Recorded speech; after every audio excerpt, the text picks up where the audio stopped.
দাদা দেখুন তো ছবিটা ভালো করে, এদের এখানে ভিক্ষে করতে দেখেছেন? দেখেছি তো, কিছুক্ষণ আগেই এখানে একজনের সঙ্গে অশান্তি বেঁধেছিল, কিন্তু সেই ঝামেলা চলাকালীন ওরা যে কোথাও উধাও হয়ে গেল আমরা আর কেউ দেখিনি দাদা।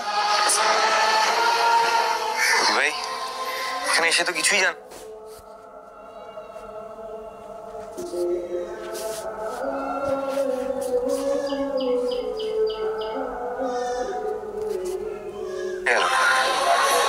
আমার না ভালো ঠেকছে না জানো তো, মনটা বড্ড কু ডাকছে।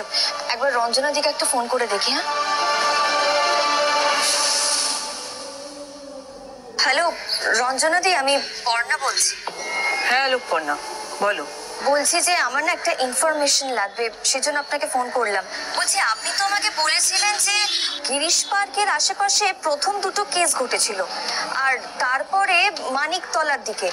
আচ্ছা আপনি কি বলতে পারেন যে হেদুয়ার দিকে কোনো কেস ঘটেছে কিনা এই ভিখারি উধাও হয়ে যাওয়ার?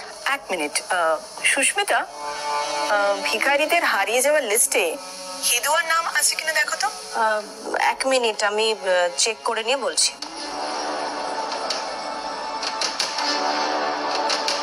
হ্যাঁ রঞ্জনা দি, হেদুয়াতেও দুটো কেস রয়েছে। আচ্ছা ঠিক ঠিক আছে।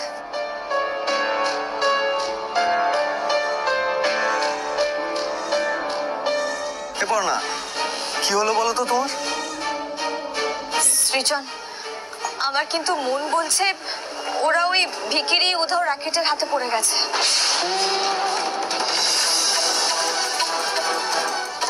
তুমি কি বলছো বলো তো? ওই র্যাকেটের হাতে? তাহলে তো খুব সিরিয়াস ম্যাটার।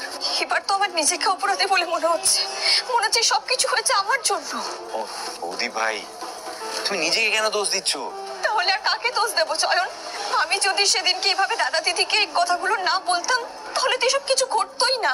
জেঠুও হয়তো এইভাবে এতটা রেখে যেতেন না, আর ওদেরকে বাড়ি থেকেও বের করে দিতেন না। পর্ণা প্লিজ তুমি এভাবে ভেঙে পড়ো না। দেখো এখন কিন্তু ভেঙে পড়লে চলবে না। আরে বাবা, তুমি যদি না বলতে আমি বলতাম, কেউ না কেউ তো বলতো।